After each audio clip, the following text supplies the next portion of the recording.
hoje é quarta-feira, desculpa, tá? Hoje é quarta-feira e vamos estudar história, tá bom?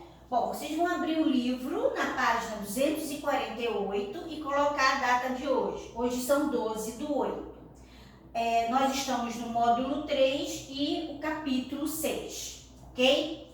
Bom, o que a gente vai estudar, gente? Os primeiros tempos da República, a crise do Império, a proclamação da República, o Brasil republicano, o predomínio de São Paulo e Minas Gerais, o poder dos coronéis e o voto de Cabresto, ok? Então vamos lá. Gente, olha só, no final do século XIX, o Brasil deixou de ser uma monarquia e passou a ser uma república, regime político que se mantém até os dias de hoje. Então vamos lá, vocês lembram, né, que no módulo 2, em História, encerrou com o fim da monarquia, quando Dom Pedro II, né, ele voltou para Portugal. Então ele ficou um período bastante longo no seu império e depois, com a proclamação da República, ele voltou para Portugal com a sua família e aí o Brasil começou uma nova forma de governo, que é a República, o sistema de governo que nós temos até hoje, que é usado até hoje, tá bom? Então vamos lá. Vamos começar com a crise do Império. Por que o Brasil ele se tornou uma república? Tá? Então vamos lá, gente. Olha só, o que acontece? No final do século XIX, a monarquia brasileira passava por uma grave crise. Diferentes grupos sociais manifestavam a insatisfação com o governo de Dom Pedro II e passaram a exigir o fim da monarquia no Brasil. Observe a charge a seguir. Olha só, essa charge aqui, ela é uma charge que ela representa, né, o fim a queda, vamos dizer assim, de Dom Pedro II. Dentre os grupos que queriam o fim da monarquia, destacavam-se grandes cafeicultores, oficiais do exército e profissionais liberais, como médicos, jornalistas e advogados. Esses grupos aqui, gente, olha, principalmente os cafeicultores, que foi na época em que as fazendas de café, elas estavam no auge e elas contribuíam muito com a economia do país, né? Então, principalmente esses cafeicultores, né, que eles eram riquíssimos, junto com o exército e os profissionais liberais. Quando a gente fala em profissionais liberais, eu estou falando dos médicos, eu estou falando dos advogados, né, dos funcionários públicos, e eles se juntaram e eles reivindicavam uma maior participação política e buscavam a formação de uma república para defender seus interesses. O que acontece? Lembram com a Constituição de Dom Pedro I, quando ele fez, né, que ele incluiu o poder moderador? Esse poder moderador dava plenos poderes para ele, e isso passou para Dom Pedro II. Então, Dom Pedro II, ele, vamos dizer assim, administrava de uma forma que só ele tinha poder de decisão. E era isso que esses grupos aqui, né, a elite, vamos dizer, da sociedade brasileira, eles estavam querendo uma participação maior no governo, né, querendo participar mais das decisões junto com Dom Pedro II. E aí essas revoltas reivindicavam principalmente essa participação maior dessa elite brasileira, tá? Então, os grandes cafeicultores, eles consideravam sua participação pequena na política do país diante do tamanho de suas riquezas. Eles pensavam assim: poxa, eu contribuo bastante, né, com a economia, com o desenvolvimento do Brasil, então eu tenho direito de participar mais do governo, dessa forma de governo, que no caso era a monarquia. E por causa dessas insatisfações, dessas pessoas, né, desses grupos da elite brasileira, começaram a ter muitas revoltas, insatisfação. Então, o governo de Dom Pedro II começou a entrar em crise, ok? Bom, aí, gente, olha só. Quando a gente fala em república, só para vocês entenderem melhor,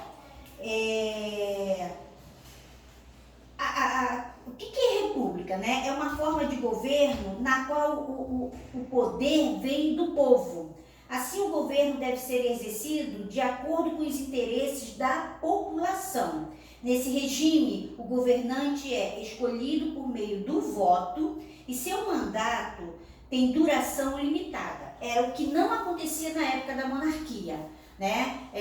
Dom Pedro I, ele ficou no poder muito tempo, depois veio o Dom Pedro II, então não tinha essa história do voto do povo. E a república é diferente. Há uma eleição em que a população vota e esse governante ele fica por um determinado período, tá bom? Então vamos lá, continuando. Bom, por causa dessas insatisfações, né, da elite brasileira, vai acontecer o quê? A proclamação da República. Então, o desgaste do governo imperial fez com que Dom Pedro II perdesse apoio político. Nesse contexto, um grupo de militares, apoiados por civis, organizou um golpe de Estado para derrubar a monarquia. Assim, gente, isso aconteceu no dia 15 de novembro de 1889. Por isso que todo dia 15 de novembro é feriado. Por quê? Em comemoração à queda da monarquia e com o início da República, né? A gente diz que foi o dia que foi proclamada a República, no dia 15 de novembro de 1889. Bom, sob a liderança do Marechal Deodoro da Fonseca, né? Foi ele, o Marechal Deodoro da Fonseca, que proclamou a República.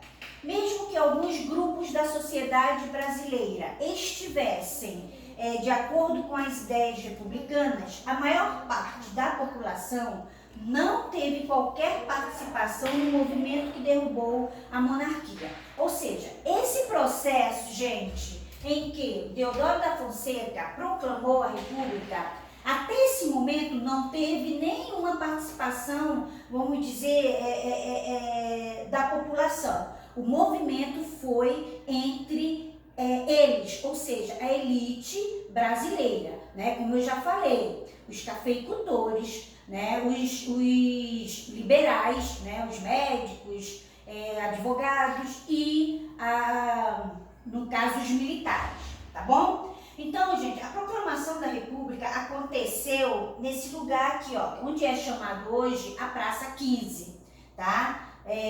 Tá aqui, ó, essa imagem aqui, a proclamação da República, pintada por Benedito Calixto em 1893. Bom, aí o que acontece, gente? Vamos ver aqui. Agora nós vamos ver depois o que aconteceu depois da proclamação da República. O Brasil republicano. Aí começa uma nova fase, tá? Política no Brasil. É a fase do Brasil republicano. É a fase onde tem os presidentes, tá? Os principais compromissos do governo republicano eram a elaboração de uma nova Constituição para o país e a realização de eleições para o presidente. Então, aquela Constituição que foi feita por Dom Pedro I, né, ela vai ser extinta e vai ser criada uma nova Constituição para essa nova fase do Brasil, que era o Brasil republicano, né? Um Brasil república.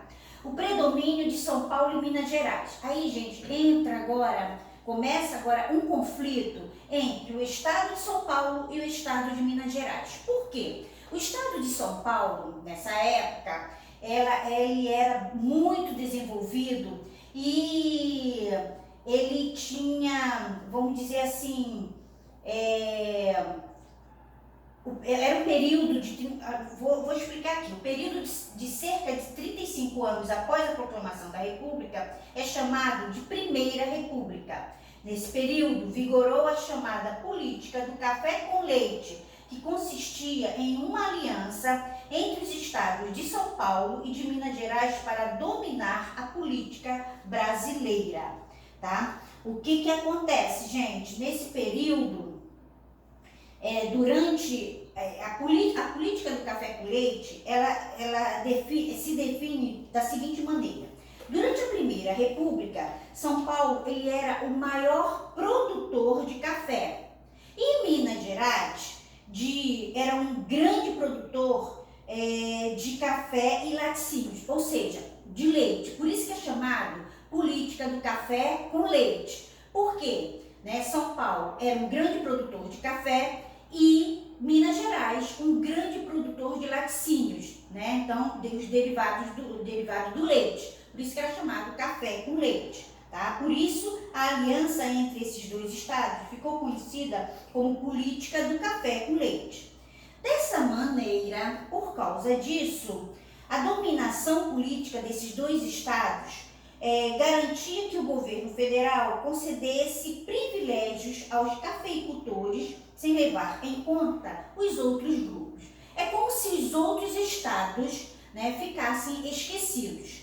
Então, assim, um presidente era de São Paulo, um outro período o presidente era de Minas Gerais. Depois, na outra eleição, que era de 4 em 4 anos, aí era um paulista e depois um mineiro. E ficou nessa jogada entre esses dois estados que eram poderosos nessa época, por causa da sua produção de café, que era São Paulo, e a sua produção de leite, que era Minas Gerais, tá? Inclusive, gente, essa charge aqui está representando, olha, São Paulo e Minas Gerais. E essa parte aqui de baixo está representando um prefeito, do estado de, vamos dizer aqui, do estado de Goiás, do estado, acho que é de Goiás, ele pedindo apoio e não tinha nenhuma. Por quê? Porque o que prevalecia era o estado de São Paulo e o estado de Minas Gerais, tá? Outra coisa também, gente, que antes da República, os estados que hoje a gente chama de estado, o estado do Rio de Janeiro, o estado de São Paulo, o estado de Minas Gerais, antes da República era chamado de província. Então, na época da monarquia, eram chamados de província. Depois, com a República, foi chamados de estados, como é até hoje, tá? Então, vamos lá. Vamos ver com esse tipo de domínio entre São Paulo e Minas Gerais, o que acontece? O poder dos coronéis. Gente, durante a Primeira República, os grandes proprietários rurais, também conhecidos como os coronéis, exerciam um forte domínio sobre a política, Como é que eles influenciavam? Com o voto de cabresto. O que é isso, voto de cabresto? Com o objetivo de se manterem no poder, os políticos da Primeira República faziam alianças com os coronéis. Nesse período, o voto no Brasil não era secreto. Em razão disso, os eleitores geralmente sofriam pressões para votar nos candidatos indicados pelos coronéis. Esse tipo de prática ficou conhecido como voto de cabresto. Hoje em dia, gente, o voto é secreto. Quando chega na época das eleições, né? A gente vai lá, votar, e o voto é secreto, né? Então, ninguém vê em quem eu voto e ninguém vai saber em quem eu vou votar. Logo nos primeiros anos da República era diferente. Então, as pessoas sabiam em quem eu votava, as pessoas sabiam em quem a outra pessoa votava.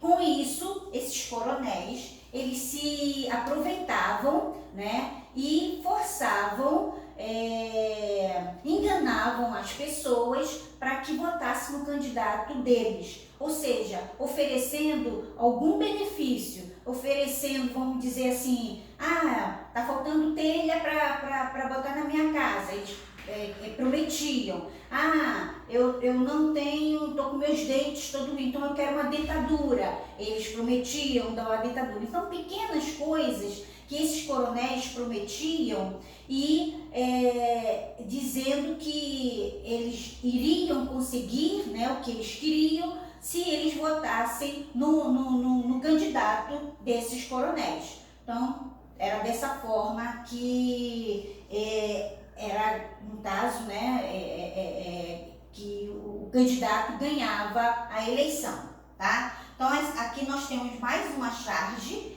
né, nas próximas eleições de Cabresto, ou seja, tá aqui, ó, como se fosse aqui o eleitor, ó, o burro representando o eleitor, aqui o político, né, e isso indica que a pessoa que aceita esse tipo de, vamos dizer assim, de interesse, né, é considerado como um burro, tá bom? Bom, gente, olha só.